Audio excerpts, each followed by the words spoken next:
How to destroy an enemy without words. Psychological Jiu-Jitsu. Social Jiu-Jitsu. In our lives, we constantly encounter people who can be conditionally called opponents or adversaries. This might be an aggressive colleague trying to undermine your authority in a New York office, a critic attacking your ideas at a public speaking event, or even a family member whose behavior creates constant tension at the dinner table in suburban Texas. Our first instinctive reaction is often to engage in direct conflict. Respond to aggression with aggression, argue, prove our point, try to defeat the opponent in an open confrontation. We believe that strength lies in direct resistance, in a verbal duel, where the one who is louder or more skilled in arguments wins. But what if this strategy, though seemingly natural, is actually a trap that only escalates conflict, exhausts us, and doesn't lead to the desired outcome? What if there's a paradoxical yet incredibly powerful way to disarm or neutralize an opponent without a single word of aggression, without arguments or direct confrontations, using their own energy against them? We will discuss psychological jiu-jitsu, the art of social interaction that allows you to remain unperturbed, maintain control, and even redirect an opponent's negative energy to your advantage, making them lose their own balance. This is not about causing harm, deceiving, or manipulating in a negative sense. It's about protecting yourself, maintaining dignity, and resolving conflict by using intelligence and a deep understanding of human psychology, turning confrontation into an opportunity for control. In the first part, we realized that direct confrontation with an opponent often only escalates conflict, exhausts us, and rarely leads to the desired outcome. We touched on the idea of psychological jiu-jitsu as a way to neutralize negative energy by using it against the opponent themselves. Now we will delve into the most fundamental principles that underlie this art of social interaction. This is not manipulation in a negative sense, but a skillful, ethical use of natural human reactions and their redirection to protect yourself and maintain control. Firstly, it's emotional detachment and lack of reaction. This is perhaps one of the most powerful yet most difficult to master principles. An aggressive, irritable, or emotionally unstable person often seeks an emotional response. They want to throw you off balance, make you angry, upset, defensive, or counterattack. Your emotional reaction, whether it's anger, fear, resentment, or even embarrassment, is a kind of fuel for their aggression. They feel they have achieved their goal if they provoked a strong emotion in you. If, however, you remain calm, neutral, and emotionless in response to their attacks, you cut off their supply. They lose interest in the fight because there is no opponent who reciprocates their energy. Their attack simply falls into emptiness, finding no footing. Imagine an aggressive driver on the road in Los Angeles. They honk, yell, make obscene gestures trying to provoke you.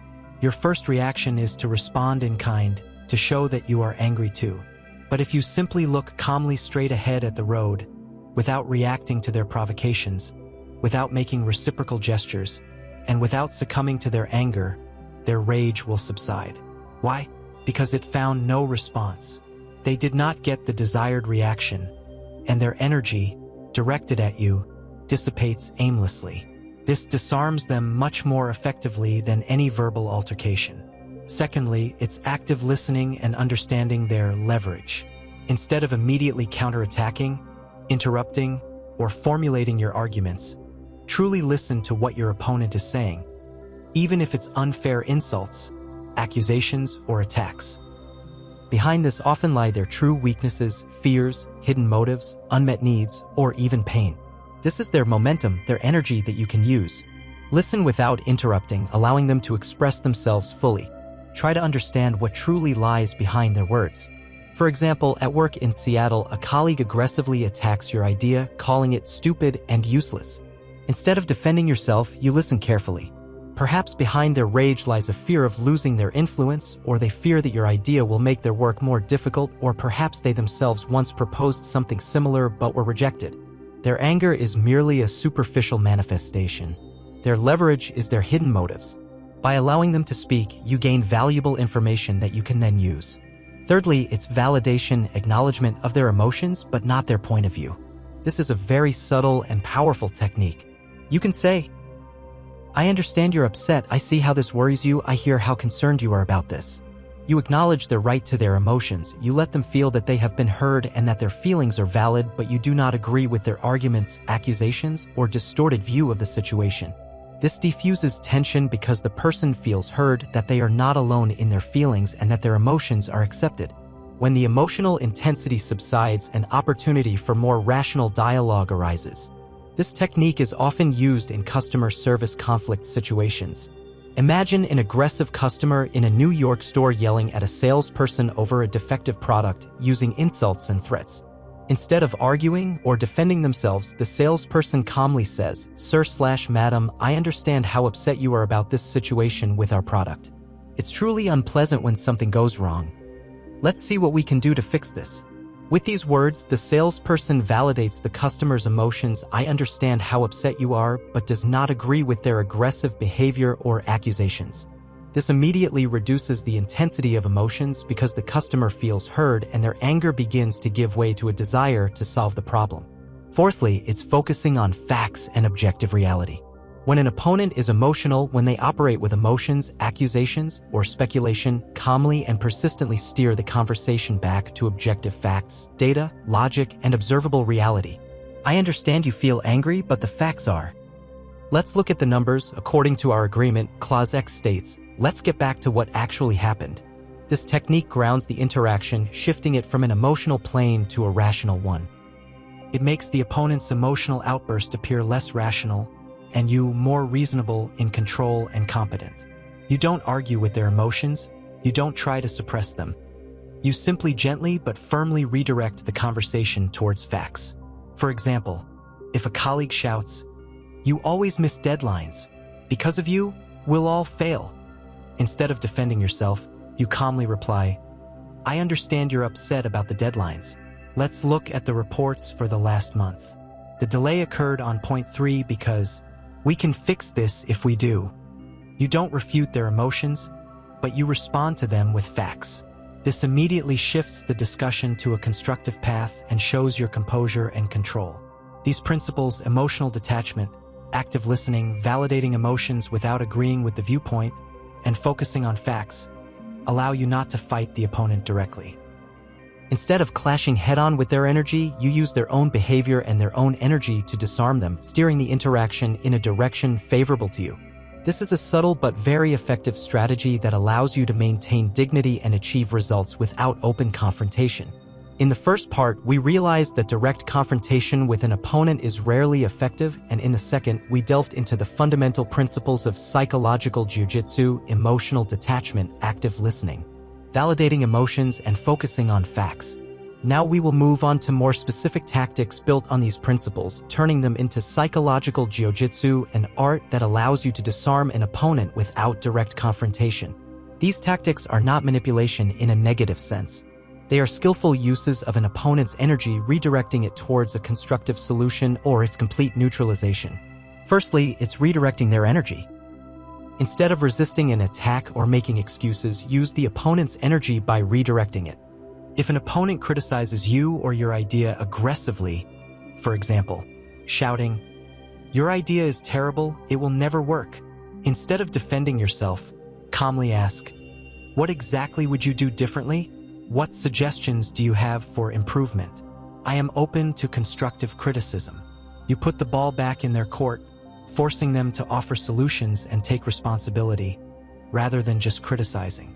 This works effectively in any discussion, whether in a corporate office in Seattle or at a community committee meeting, where critics are often unwilling to be constructive. Secondly, it's using silence, strategic pauses. When an opponent is emotional, aggressive, or trying to pressure you, simply fall silent. A prolonged, calm, unperturbed pause creates a psychological vacuum. They feel awkward and are forced to fill it, often revealing their true motives, backing down, or simply reducing the intensity of emotions. Their rage clashes with your composure and fades as it finds no expected response. This is a very effective way to seize control of a conversation without uttering a word. Thirdly, it's rephrasing/reframing. Calmly and neutrally rephrase an opponent's aggressive, emotional, or accusatory statements into a more objective, factual, or neutral form. For example, if they shout, you always miss deadlines, and because of you all projects fail, you can calmly reply, "So, if I understand correctly, you are concerned about the deadlines for Project X and want to ensure they are met?" This changes the emotional charge of the conversation, removes the personal accusation, and returns it to a constructive channel, focusing attention on the problem, not the person. Fourthly, it's focusing on common goals, if applicable. If a conflict occurs within a team, family, or any other group where there is a common, significant goal, subtly remind them of it. For example, "I understand emotions are running high right now, but let's not forget that our common goal is to successfully complete the project by the deadline / ensure the family's well-being / win this game, not to figure out who is right or wrong." This shifts the focus from personal confrontation to joint problem-solving, uniting people around a common mission. Fifthly, it's calmly setting boundaries. Clearly and calmly, without aggression, state your boundaries. This doesn't look like an attack, but rather a statement about yourself. For example, "I am willing to discuss project solutions and problems, but I will not participate in personal attacks or discussions of past mistakes." Or, "I cannot discuss this in that tone right now. When you calm down, we can continue." This demonstrates your self-control and self-respect, preventing others from crossing the line and dictating the terms of interaction.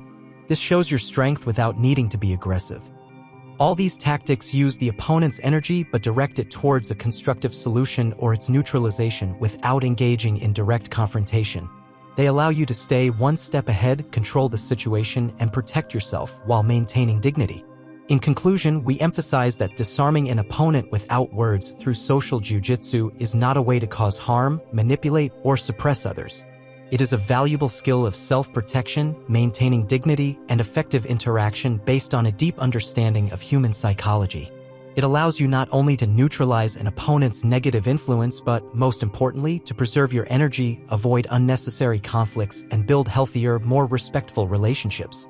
True strength here is manifested not in aggression, but in the ability to remain calm, perceptive, and strategically use nonverbal signals and communication principles. Consider how you can implement the principles of psychological jiu-jitsu in your daily life, at work, in the family, in communication with friends, or in situations where you encounter aggression or pressure.